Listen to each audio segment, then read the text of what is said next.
Bienvenidos a Vértice Internacional, soy Rina Musali y me da muchísimo gusto saludarlos el día de hoy.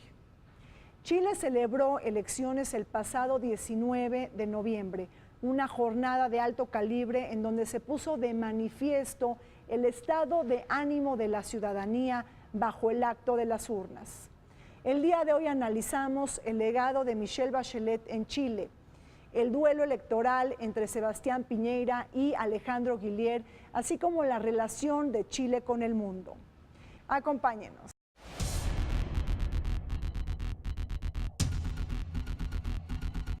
Con la mayoría del Partido Socialista de Chile en el Congreso, el segundo mandato de Michelle Bachelet, iniciado en 2014, ha tenido la característica de implementar reformas legislativas en materias educativa, tributaria, electoral, de derechos humanos y de igualdad social. Destaca la aprobación de una reforma que contempla cambios en el sistema escolar, garantizando una educación gratuita que elimina gradualmente los copagos en los colegios subvencionados y que ahora son financiados por el Estado.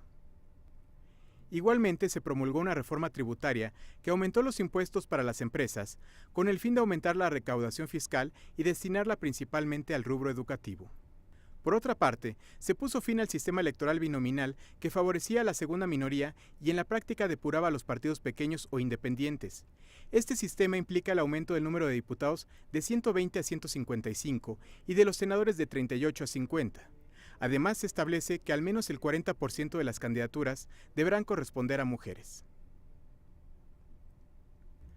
Otra de las reformas trascendentales es la aprobación de un proyecto de ley que permite las uniones civiles entre parejas del mismo sexo, en un país donde hasta 1999 la homosexualidad era ilegal. Con la reforma se permite a las parejas compartir bienes a nivel jurídico, recibir herencias y pensiones, así como compartir el beneficio del sistema de salud, aunque no contempla el derecho a adopción. Asimismo, Chile dejó de ser uno de los pocos países que aún penalizan el aborto bajo cualquier circunstancia, luego de promulgarse una ley que permite la interrupción del embarazo en casos de inviabilidad fetal, riesgo de muerte de la mujer y por producto de una violación. No obstante, a pesar de las múltiples reformas promovidas por Bachelet, su popularidad en el ámbito local se desplomó ante casos de corrupción por financiamiento político, malversación de fondos y tráfico de influencias. Michelle Bachelet dejará el poder el 11 de marzo de 2018. Las elecciones de Chile del pasado 19 de noviembre presentaron una serie de nuevos hallazgos y novedades al calor de un sistema fatigado, pues sus resultados no culminaron con la irrupción de un nuevo status quo o bien con la transformación del duopolio en la escena política. La repartición del poder entre los dos bloques políticos principales fue la historia que se repitió para esas elecciones en donde también se eligieron a diputados y a senadores. Dentro de las principales novedades es que se estrenó un nuevo modelo electoral que reemplazó al sistema binomial que fue impuesto en Chile en épocas de la dictadura de Augusto Pinochet.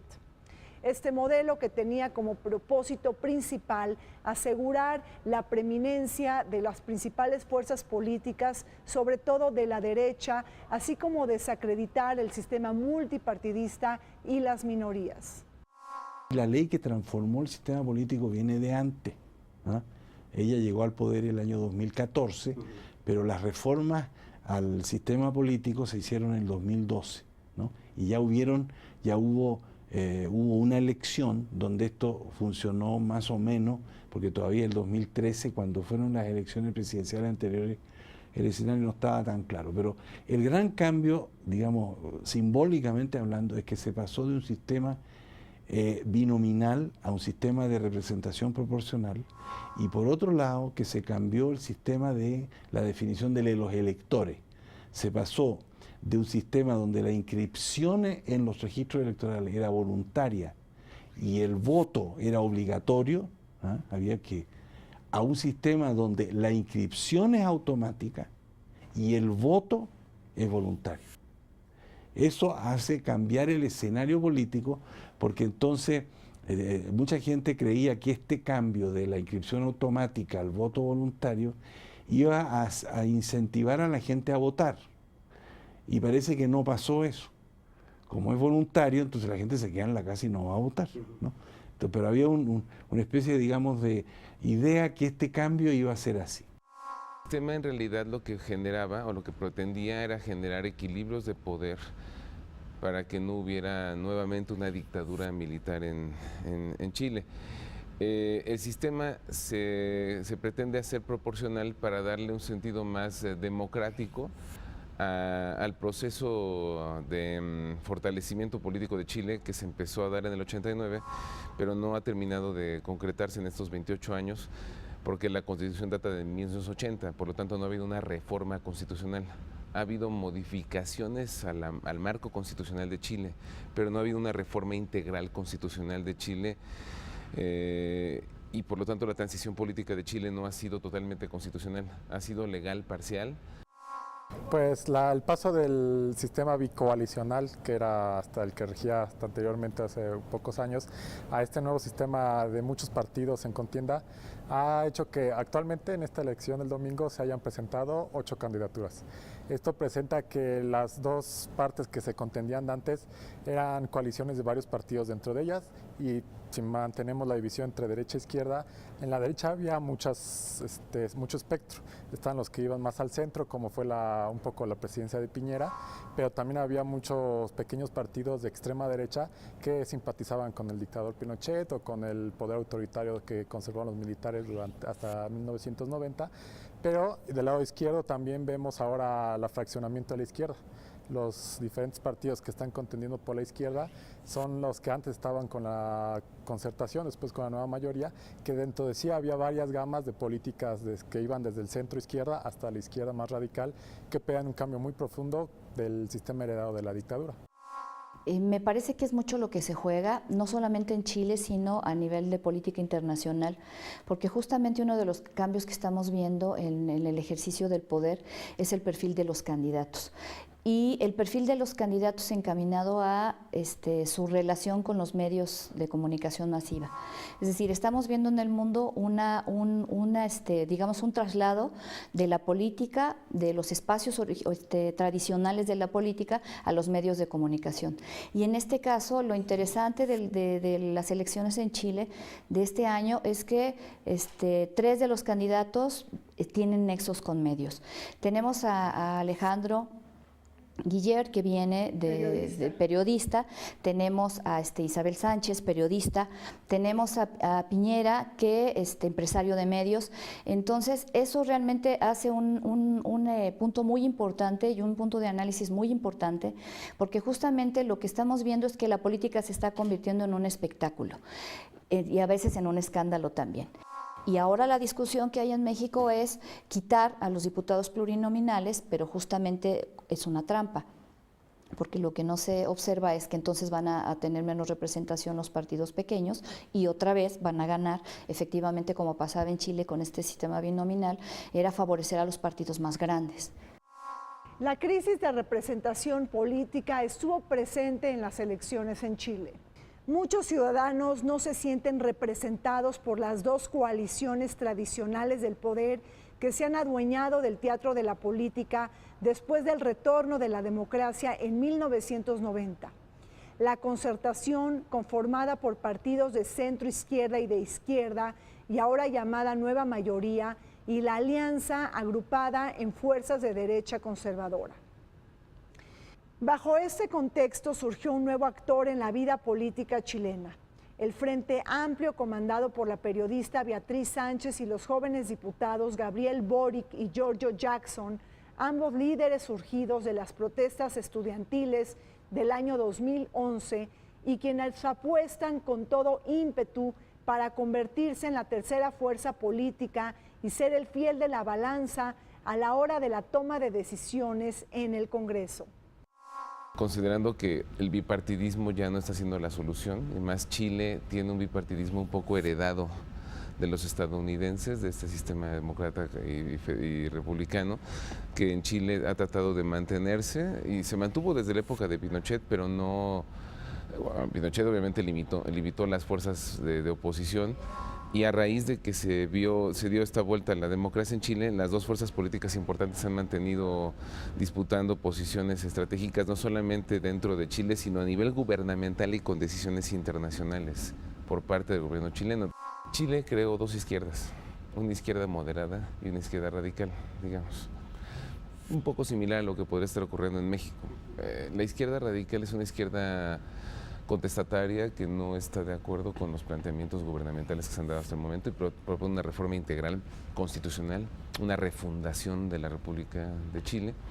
Y la izquierda moderada pretende mantener un esquema bipartidista, digamos. El Frente Amplio es una izquierda radical que pretende refundar la República, pretende una nueva constitución. El Frente Amplio está se conformó por la candidata Beatriz Sánchez, que es una periodista que ha trabajado en reconocidas radiodifusoras independientes en Chile, y también por muchos académicos y por dirigentes estudiantiles que, a diferencia de los que se quedaron con la nueva mayoría, que es el Partido Comunista, dirigentes como Camila Vallejo y Carol Cariola, son dirigentes independientes del movimiento estudiantiles que son también académicos. Por ejemplo, Alberto Mayol, el otro candidato a quien venció Beatriz Sánchez en las primarias, es un sociólogo muy reconocido en Chile. Entonces por eso aparece, por ejemplo, Navarro, y aparece el Frente Amplio que encarna Beatriz Sánchez, ¿no? La candidata del Frente Amplio al descontento, ¿no? Entonces por eso que esa es una cosa históricamente muy importante en Chile, que es de transformar la protesta, la movilización en unas demandas, digamos, políticas a nivel del Congreso. Los bolsillos pesan en un momento electoral. ¿Cómo estás viendo esta interrelación entre la política y la economía en Chile? El hecho de que Piñera esté tan posicionado en las encuestas, que eso también se puede cuestionar. Hemos visto cómo han fallado las encuestas, fallaron con el Brexit, fallaron en Colombia, fallaron en Brasil, en Estados Unidos, etcétera. Que es aquello que no se está recogiendo. Pero en cuanto a Guillermo, me parece que está bien que se presente como un candidato antisistema, pero de pronto me parece que falla la estrategia cuando se aleja de los medios. Efectivamente, alejarse de los partidos es un acierto, porque justamente quienes tienen crisis de credibilidad son los partidos. Eso es un acierto, pero si algo hemos aprendido en las últimas décadas y en los últimos años es que no se puede hacer política sin medios. Si no se convence a la gente joven de que la política es la solución, buscarán otras alternativas. Entonces pensemos que este Frente Amplio pues todavía está enmarcado dentro de la política tradicional, de la forma tradicional de hacer política, de construir una representación, de construir un movimiento que justamente les permita llevar estas demandas que tal vez no estén suficientemente consideradas en otras plataformas. Otra primicia de estas elecciones giró alrededor de la nueva ley de cuotas para que ningún sexo supere el 60% de los candidatos. Una iniciativa relacionada con la deuda histórica sobre la participación de las mujeres en política y conectada a la autoafirmación y empoderamiento de sus derechos. Recordemos que Michelle Bachelet, consagrada como la primera mujer presidenta de la historia chilena, también ostentó el cargo de lideresa de ONU Mujeres. De esta manera logró la creación del Ministerio de la Mujer y Equidad de Género en funciones desde el año 2015 y la aprobación de la despenalización del aborto, este último un tema sumamente sensible en el debate político nacional y dominante por la tradición conservadora en este país de Sudamérica. De esta manera, Michelle Bachelet cumplió una promesa de campaña y Chile dejó de ser uno de los pocos países del mundo donde el aborto era ilegal. Ivonne, tú eres una experta en sistema político mexicano y también observas algunos sistemas políticos en América Latina y haces análisis comparativo. ¿Qué afinidades estamos compartiendo? ¿Qué grandes diferencias estás viendo? Y bueno, ¿qué puede aprender un país del otro?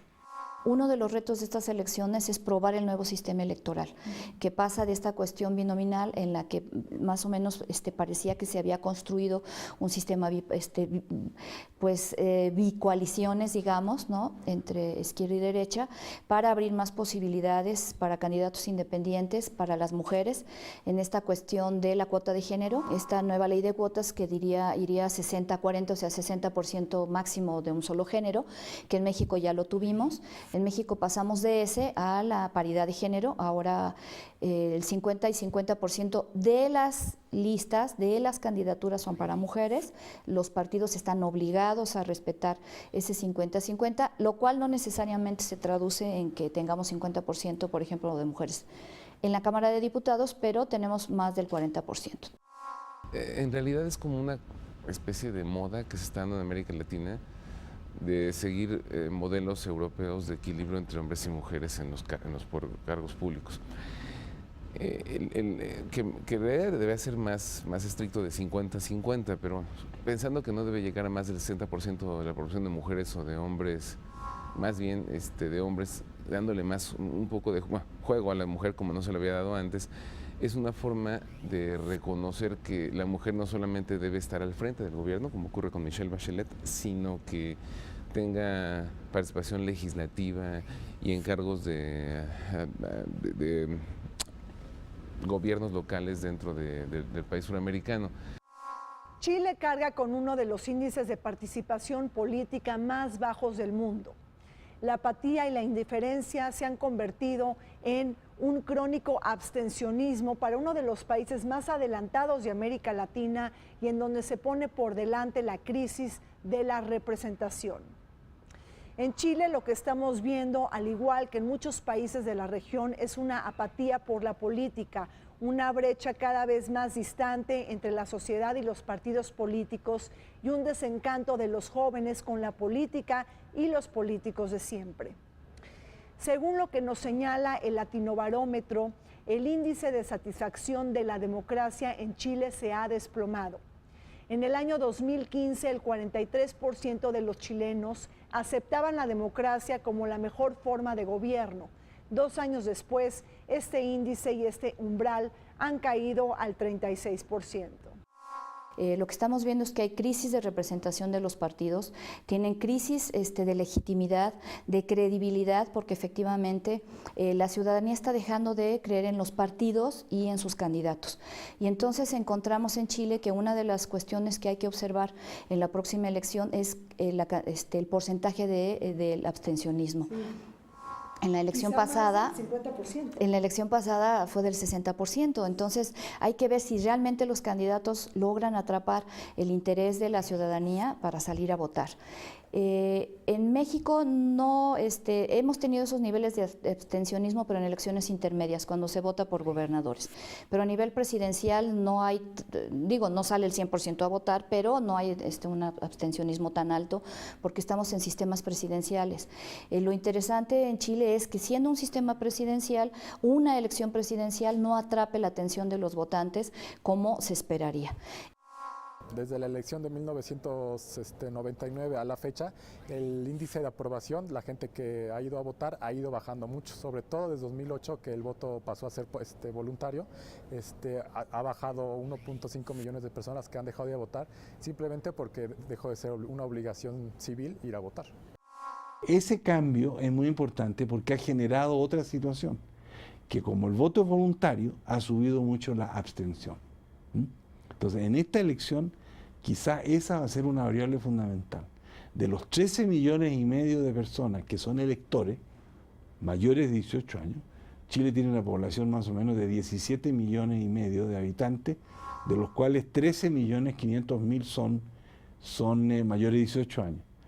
Entonces, si esa cifra baja 60%, que es la estimación hoy día, en base a las elecciones que hubieron en 2013, entonces podemos llegar a tener 5 millones y medio de personas que voten.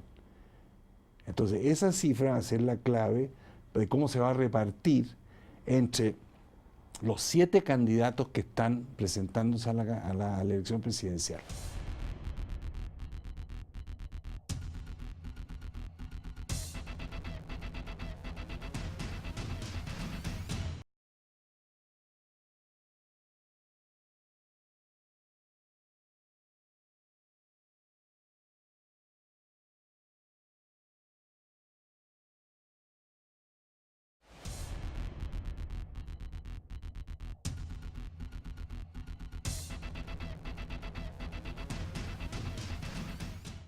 Michelle Bachelet, la primera mujer chilena que llegó a ocupar el Palacio de la Moneda en 2 ocasiones, es decir, en las elecciones del 2006, pero también cuando regresó al poder en el 2013, forma parte de la coalición de la Concertación por la Democracia y ahora conocida como Nueva Mayoría.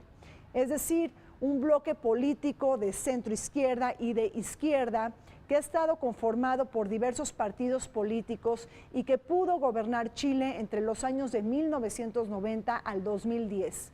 Precisamente en ese año es cuando irrumpió en la escena electoral Sebastián Piñera como un hombre de negocios y empresario que se ha sabido mover también en las arenas de la política.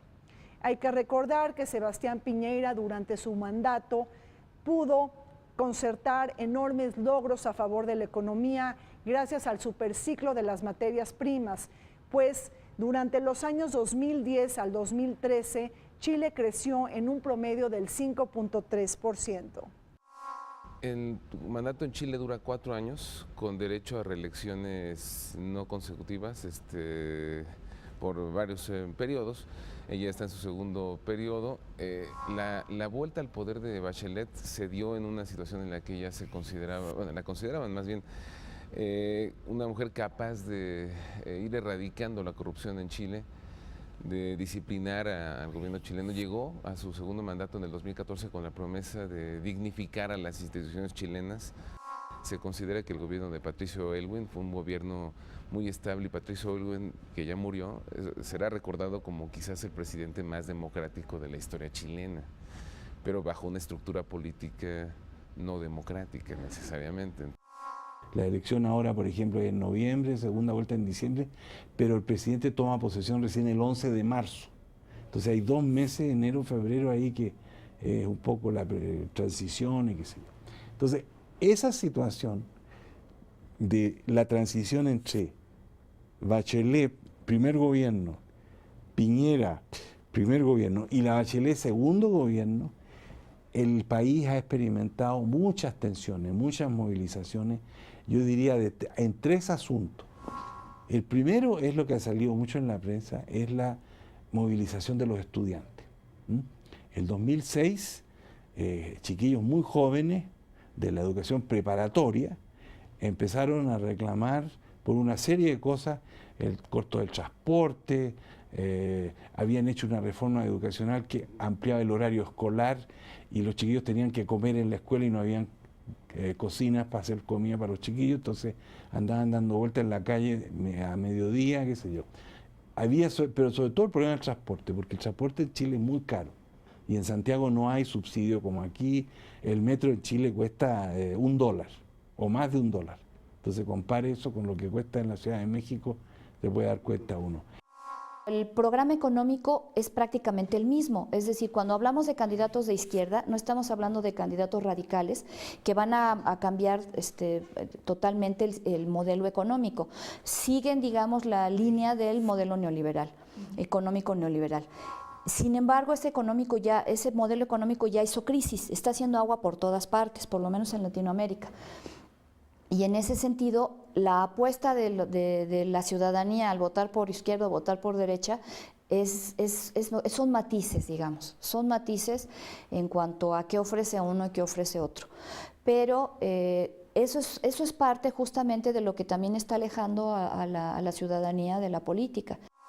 Esto ha hecho que Chile se vea, como lo han mencionado muchos sociólogos, economistas regionales latinoamericanos, una modernidad de escaparate, que ciertamente tiene muchas mercancías suntuosas de otros países, Estados Unidos, Europa. Tú vas a Chile y encuentras mercancías de lujo que ni siquiera en México encuentras. Son muy caras, pero su economía, su base económica, su producción no está a la par de eso. La gente en su mayoría no tiene la capacidad de comprar eso, los artículos de lujo. Lo logra gracias al endeudamiento con tarjetas de crédito en bancos privados. Michelle Bachelet emprendió una serie de reformas de gran calado durante su segundo mandato.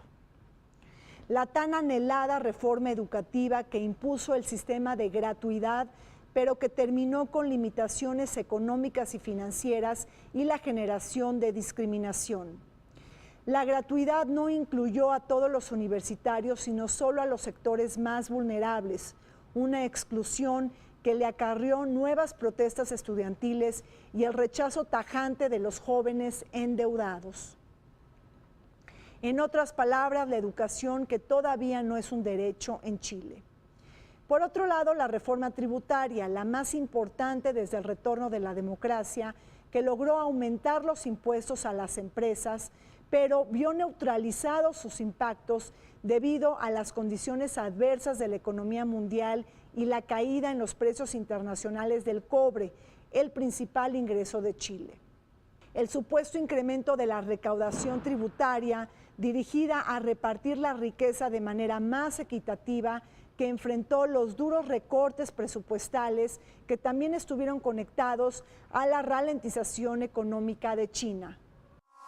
El otro problema que se generó es que en 2011, durante el gobierno de Piñera, volvieron a haber manifestaciones estudiantiles cuando los estudiantes universitarios se levantan. Y los estudiantes universitarios tenían otro motivo también monetario, económico, que era que en Chile, para poder estudiar, hay que pagar. Hay que pagar colegiaturas muy altas y mensualidades en todas las universidades, sean públicas o privadas. Entonces, para poder, digamos, hacer que la gente pudiera pagar las colegiaturas, se hizo una especie de programa de crédito para que los estudiantes pudieran obtener créditos bancarios a tasas de interés relativamente bajas, pero entonces empezó un proceso de endeudamiento tremendo que la gente empezó a reclamar que no podía pagar, ¿no es cierto? Las familias que tenían, por ejemplo, 2 hijos en la universidad no podían pagar. Entonces, el gobierno de Lagos y el gobierno de Piñera se escudaron en el hecho que había aumentado la cobertura educacional, pero se olvidaron de que el poder de compra de la gente no es como para estar pagando colegiaturas. Entonces, instalaron un sistema, ese sistema de crédito, que permite que el gobierno, el Estado, le pague a los bancos cuando la gente no paga los créditos. Entonces la gratuidad fue una de las cumplidas. Otra y muy importante fue la reforma tributaria. La reforma tributaria lo que hacía era lo que hace actualmente, incluso con la reforma Bachelet, es quitarle más recursos, más impuestos a los trabajadores por 2 vías: los impuestos directos sobre su salario. Al trabajador se le quita antes de que llegue a sus manos su salario, el empleador le tiene que quitar la parte de los impuestos, y los impuestos indirectos, que es por el IVA. Todo el mundo lo paga, pero afecta más a la clase que depende de su salario para vivir. Y le cobra menos impuestos a los empresarios. Pagan muy poco los empresarios. El sistema de Chile se caracteriza por ser muy eficiente en cobrar los impuestos indirectos, el IVA, al consumo en cualquier mercancía, y es muy ineficiente en cobrar los impuestos al ingreso, sobre todo en que tienen ingresos por ganancias de empresas. Entonces, el sistema fiscal heredado de la dictadura y que se sigue permaneciendo incluso con la reforma tributaria de Bachelet, sigue siendo muy condescendiente con las personas más ricas en Chile, tanto empresarios como inversores. Los jóvenes, insisto, van muy legados con el Frente Amplio y con el hecho de modificar la estructura político-jurídica de Chile. Están siendo algunos de ellos seducidos por la expectativa de una nueva estructura política y jurídica, una nueva constitución, una refundación republicana de Chile. Consideran que lo que está sucediendo es una simulación democrática y no están de acuerdo, no se sienten representados. Sienten que se les ha defraudado, sienten que lo que ocurrió en esos 28 años no ha sido una verdadera transformación integral política dentro del país sudamericano, y buscan que sus espacios de participación política y social sean mucho más importantes a partir de una fuerza de izquierda más comprometida con un cambio profundo dentro de la estructura chilena. Se está construyendo un relevo generacional en términos de política, y un relevo generacional no solamente en términos etarios, digamos, sino en términos de propuestas. Se ha dicho mucho que los millennials son apáticos, que los millennials no participan, que no les importa la política. Y esto viene a cuestionar, es decir, efectivamente las protestas estudiantiles de 2011, todo este descontento por la cuestión de la gratuidad de la educación, que es uno de los temas que los candidatos han estado manejando. Piñera dice que no va a haber una segunda reforma, un aumento, que podría haber presupuestos en cuanto a préstamos, digamos, préstamos a los estudiantes, becas, pero no un presupuesto más amplio para que efectivamente la educación sea absolutamente gratuita. Entonces son temas, digamos, que llaman a los jóvenes porque justamente lo que están viendo es que el futuro se desdibuja. Una de las asignaturas pendientes en Chile es resarcir los remanentes y las sombras de la dictadura y caminar sobre todo por un proceso de reconciliación nacional. La Constitución chilena de 1980, que no ha sido reemplazada para desfundar su esencia autoritaria y el sistema político excluyente.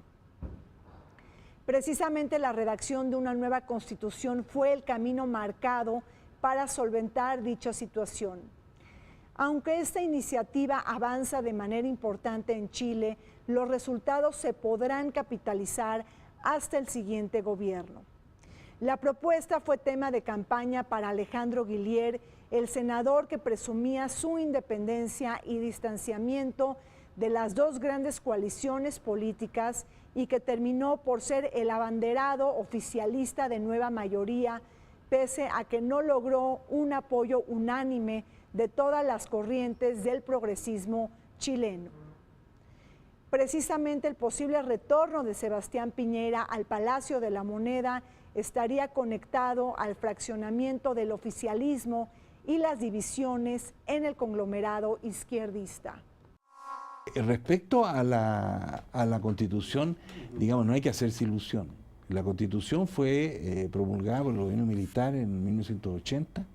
Se le han hecho algunos cambios, por ejemplo, el asunto del binominal cambió, por ejemplo, había una instancia que se llamaba el Consejo de Seguridad Nacional, donde el presidente de la República estaba en minoría, tenía el voto igual que los demás, que eran los jueces de la Corte Suprema y los comandantes en jefe de las Fuerzas Armadas. Eso se sacó.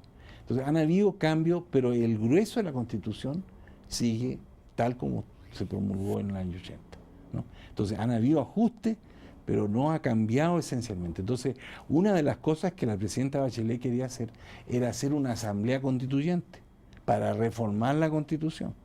Pero ese fue un proyecto que no prosperó, está pendiente. Este proyecto ha incluido 3 años de trabajo en que se llamó un plebiscito para elegir ciertos representantes que van a proponer una nueva constitución.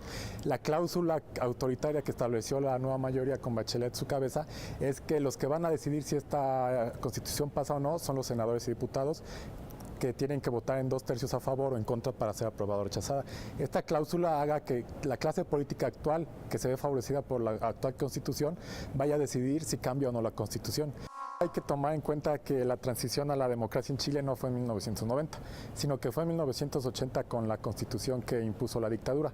Desde 1980 la dictadura estableció las reglas del juego de cómo y quién iba a poder llegar a la democracia. Después de 1990, 16 años de estabilidad económica y política se rompieron en 2006 con varias y muchas intensas movimientos sociales, sobre todo estudiantiles y de trabajadores. Estos movimientos cuestionaron muy profundo el modelo económico neoliberal y la política cerrada de los partidos chilenos. Pareciera que la izquierda en Latinoamérica no acaba de cuajar, no acaba de hacer, digamos, adquirir espíritu de cuerpo. Entonces le facilita el trabajo a sus oponentes de derecha porque al ir con tantos candidatos fracciona el voto. Y entonces eso es lo que podría pasar con Piñera, ¿no? Es con Isabel Sánchez, con Goy, con Enríquez, que pudieran pues fragmentar el voto que pudiera hacer frente a Piñera. Lo que quieren es que haya un régimen, o haya regímenes genuinamente democráticos en una estructura jurídica genuinamente democrática y no que se dependa de la personalidad de un gobernante, sino de la capacidad de construir bases institucionales más sólidas para este país, ¿no? Vale la pena preguntarse por qué Michelle Bachelet termina su mandato de gobierno con uno de los índices de popularidad más bajos de América Latina. ¿Por qué la sociedad chilena no le reconoce su gran obra, su gran legado y las reformas de gran calado que ha instrumentado, como la reforma tributaria, la educativa, la laboral, la electoral que reemplazó el sistema binomial, pero también hasta la habilitación del voto de los chilenos en el extranjero? Quizá la respuesta esté relacionada más en el ámbito de la economía. Prevalece un malestar económico y un crecimiento anémico, pero también está todo el tema de los escándalos de corrupción, sobre todo el caso Cabal, que involucra directamente a su hijo, Sebastián Dávalos, y a su nuera en un negocio de especulación de terrenos.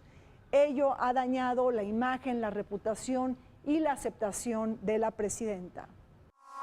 Hoy día lo que está acumulado en los fondos de pensiones es casi equivalente al Producto Interno Bruto de Chile.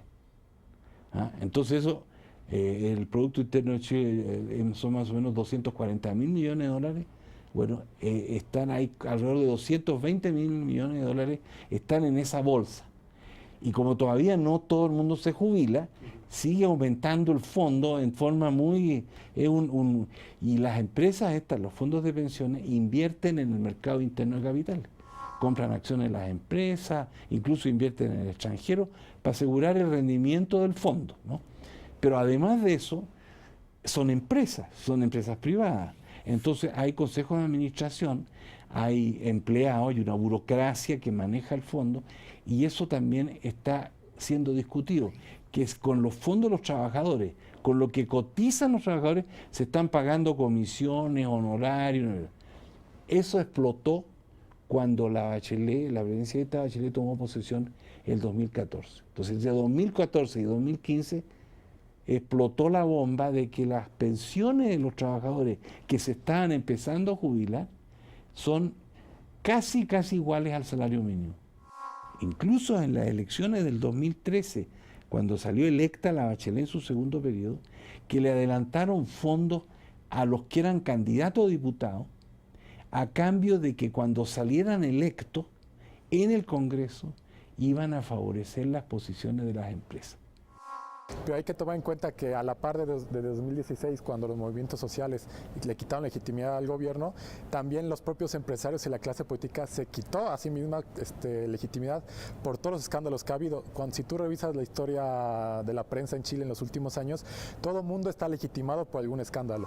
Las empresas, las productoras de pollo, las farmacéuticas, los bancos, los fondos de pensión, incluso las productoras de papel higiénico tienen escándalos de colusión para establección de precios monopólicos o oligopólicos, o para traslado de información privilegiada. La iglesia está desprestigiada por escándalos a violaciones a niños por parte de padres. Incluso la selección de fútbol nacional estuvo ahí en unos escándalos. Las cerveceras también se han colisionado, han sido castigadas. Cuando se le preguntó a la gente en una encuesta de julio de este año por Radio Cooperativa de Chile, salía mejor calificada en su primer periodo de gobierno, que fue de 2006 a 2010, y salió peor calificada en este periodo que va a acabar. Esto nos indica que la política que lleva a cabo Bachelet en este último tiempo incumplió muchas demandas, sobre todo estudiantiles y de la clase trabajadora, del sector trabajador, que depende de su ingreso en Chile. No obstante, su propuesta, incluso educativa, sus reformas, se han visto opacadas por el tema, por ejemplo, de tráfico de influencias de su hijo, en un caso ahí importante que trascendió no solamente a nivel Chile, sino a nivel fuera del país suramericano, y esa situación ha comprometido mucho, ya no digamos al gobierno de Bachelet, sino las posibilidades de que ella vuelva a ser presidenta de Chile después de otro mandato de 4 años de quien la suceda, replantear el modelo y evitar que la corrupción ocurra, o que por lo menos haya más trabas y más límites a la corrupción, y que no se le dé tanta carta abierta como ha sucedido en los últimos años. A Bachelet se le está viniendo un problema fuerte en la posibilidad de que la fuerza política que la eligió se mantenga en el poder en Chile, independientemente de que ella no tenga que pasar por un juicio político, un impeachment, y quizás también hasta probablemente un juicio penal que pudiera comprometer su propia libertad y las posibilidades incluso de que vuelva al poder, ¿no? Lo importante acá, y tal vez lo dramático, es que también no sea la presidenta en funciones la que enfrenta acusaciones de corrupción, sino también el candidato principal de la derecha, Piñera, que también en función de sus propiedades, sus bienes, de la forma en que adquirió esos bienes, etcétera, que tampoco es un problema privativo de Chile, lo vemos también en Brasil, en México, y ahora con el problema de esta empresa constructora, ¿no? Odebrecht, que bueno, digamos que movió recursos para elecciones, para candidaturas, etcétera, que mete dinero a gobiernos, etcétera, ¿no? De enormes escándalos de corrupción. Entonces, por supuesto, todo eso va alejando a la ciudadanía, porque a la hora de votar le queda la decisión entre votar por el, digamos, por el menos malo de los candidatos, o estar pensando quién es menos corrupto.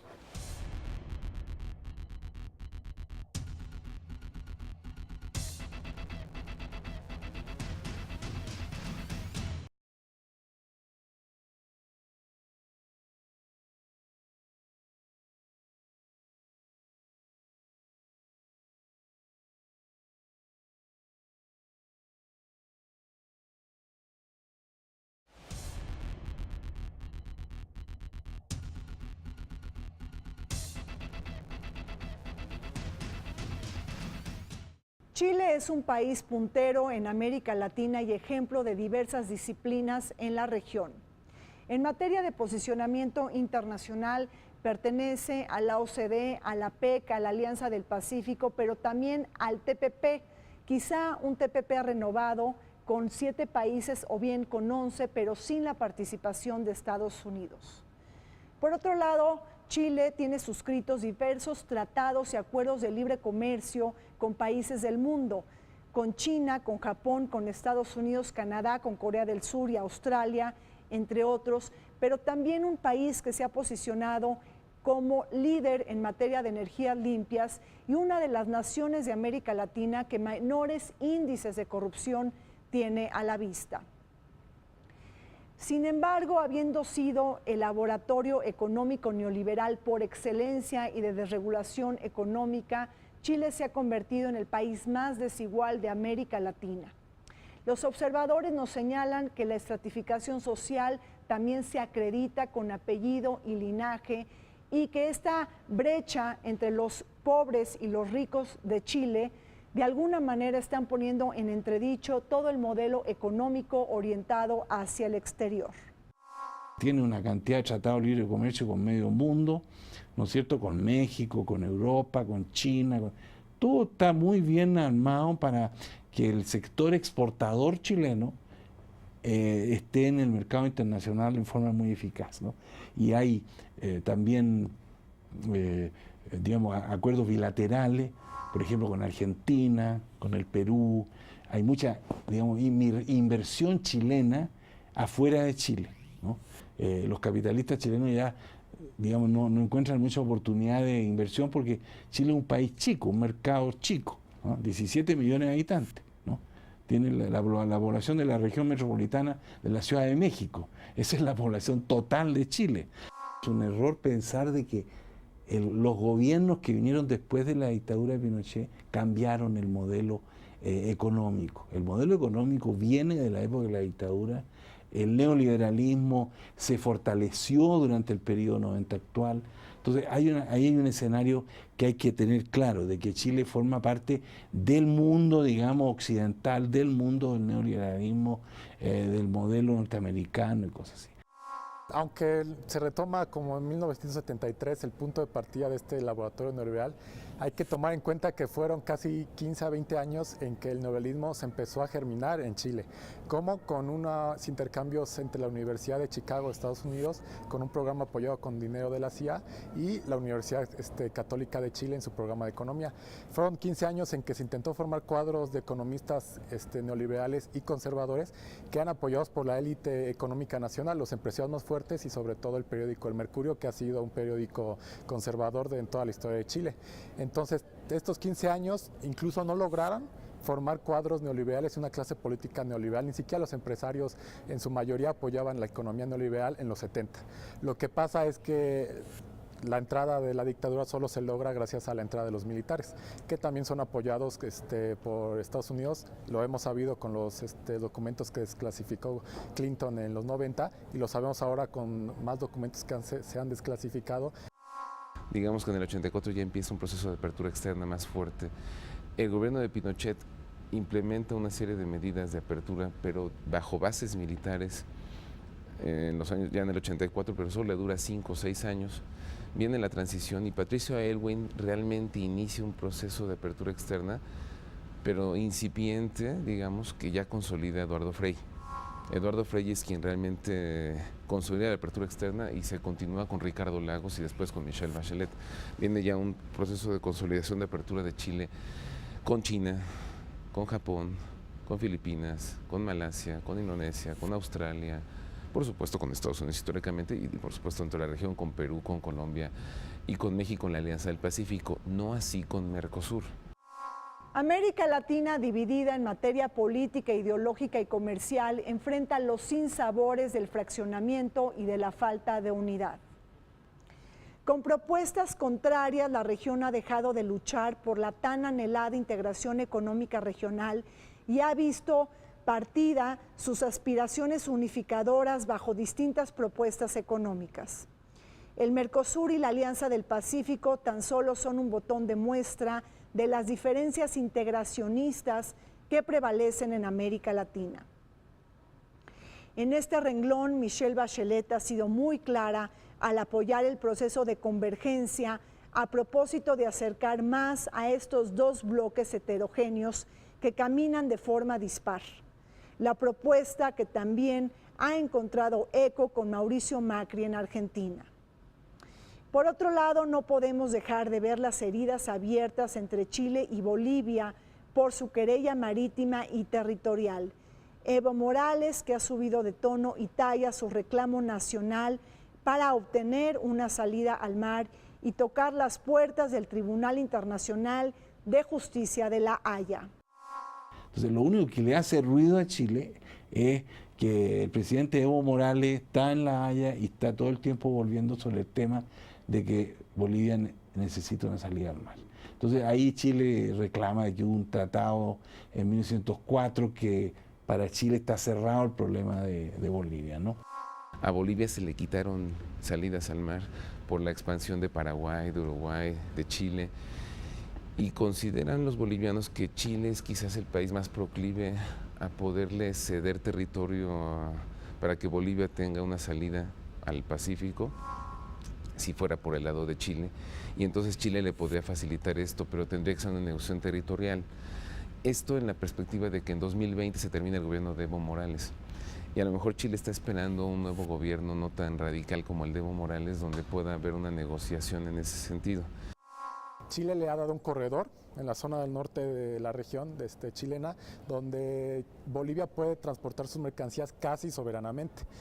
La entrada de mercancías por esa zona no es fiscalizada por las autoridades chilenas, sino por las autoridades bolivianas, su transporte hasta la región propiamente nacional de Bolivia. Ese corredor comercial que le ha permitido Chile solventa la carencia económica de una salida. Ciertamente no es una salida soberana en la que pueda, por ejemplo, pasar tropas militares Bolivia para salir al mar. Eso no lo puede hacer, sino solo para transferir mercancías. A diferencia de UNASUR o el Mercosur o el ALBA, que son, o la CELAC, que son propuestas más alternativas en América Latina, la Alianza del Pacífico y en las que está Chile, como el TPP, que hasta ahora el TPP en general se fue hacia abajo, aunque quedan ciertas reminiscencias que se pueden renegociar, iban a afectar mucho a Chile.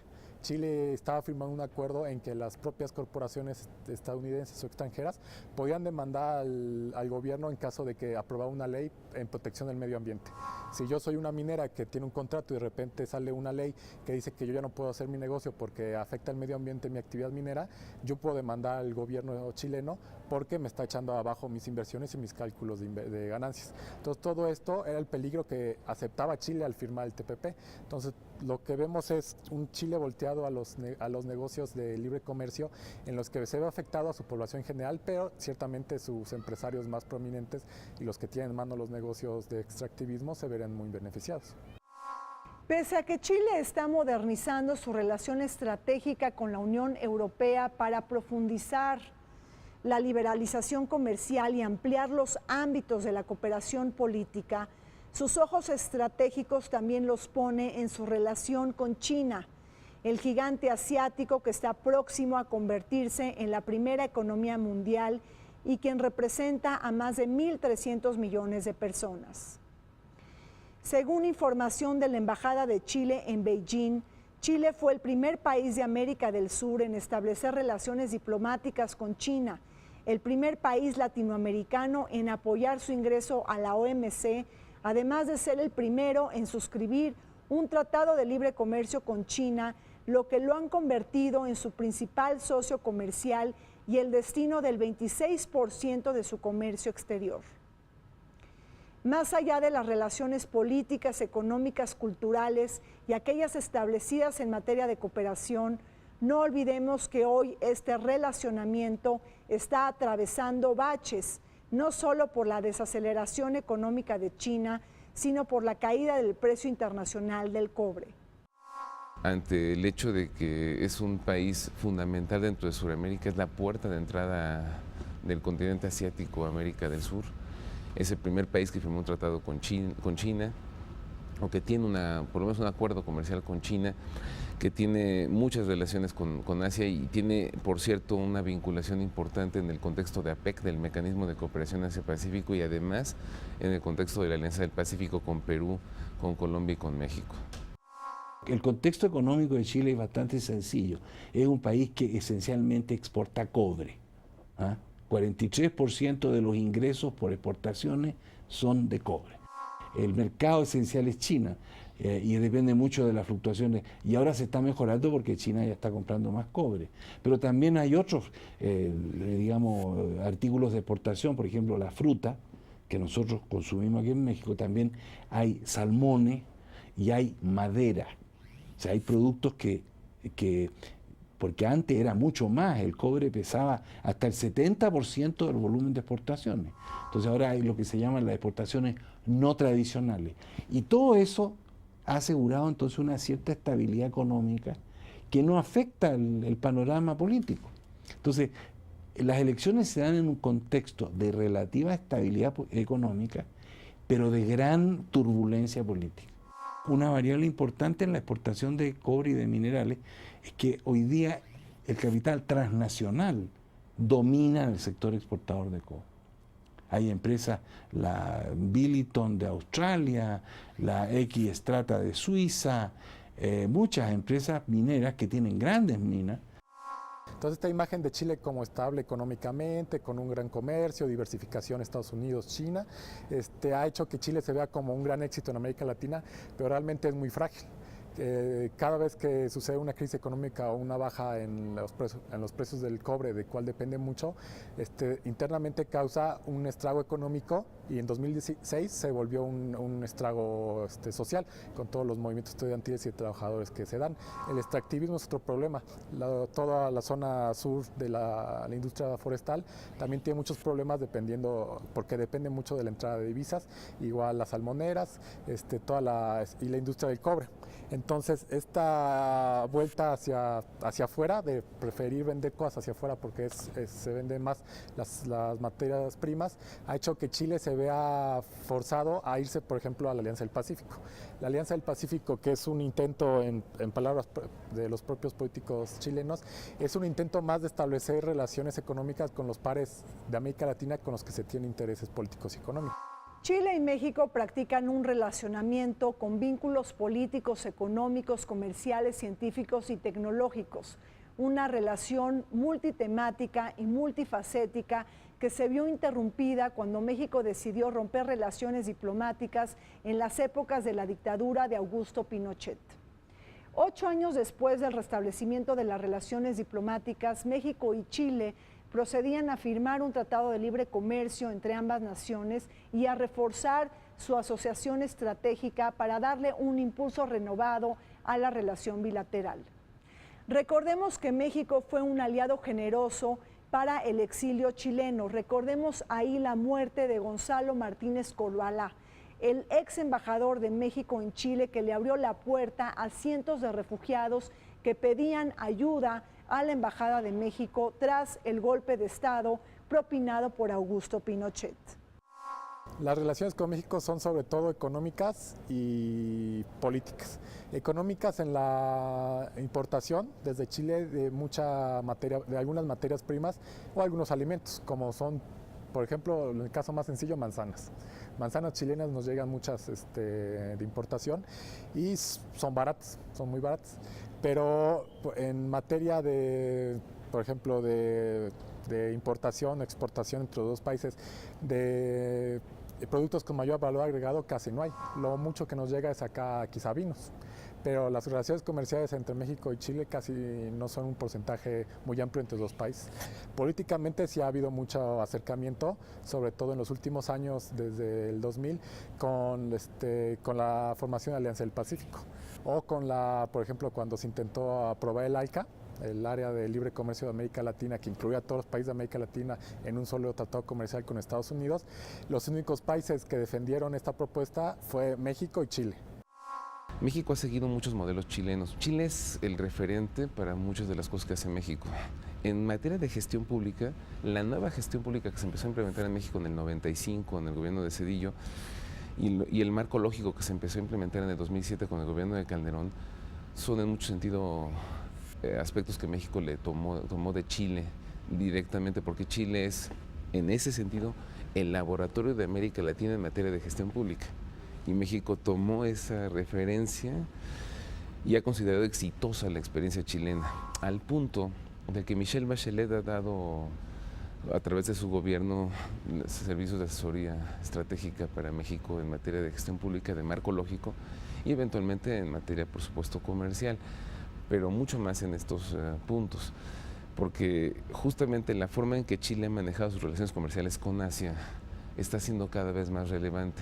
Y México ve en Chile un factor de aprendizaje para diversificar las relaciones comerciales ante la posibilidad de que Estados Unidos se pudiera salir del Telecán. Porque México sí tiene un sistema de representación proporcional más o menos, pero todos sabemos que no es exactamente eso. Mientras que en Chile, por eso que los chiquillos que estudian aquí en el colegio van a Chile dicen esta representación de todos los sectores sociales en el Congreso, y todos hablan y todos dicen, o sea, no hay esa cosa de que aquí en México se concentra mucho el poder en algunos partidos. Allá no, pues allá todo el mundo anda, ¿no? Incluso hay una, por ejemplo, en Chile hay más relación con la cultura mexicana. Tanto en Chile como en México, tanto como en Chile, hay un descontento, una crisis de credibilidad de la política como forma de lograr mejoras en la calidad de vida, proyectos de nación, de vida, una falta de legitimidad por parte de los sistemas electorales que no logran precisamente incorporar las demandas de amplios sectores sociales, una falta de credibilidad en los personajes. Es decir, en los políticos, en las políticas, se asume que, y lo veremos también, me parece que en Chile eso es lo que pasa, que lo que estamos viendo, entre aquello que la ciudadanía está escogiendo no son partidos, sino está eligiendo figuras, está eligiendo candidatos.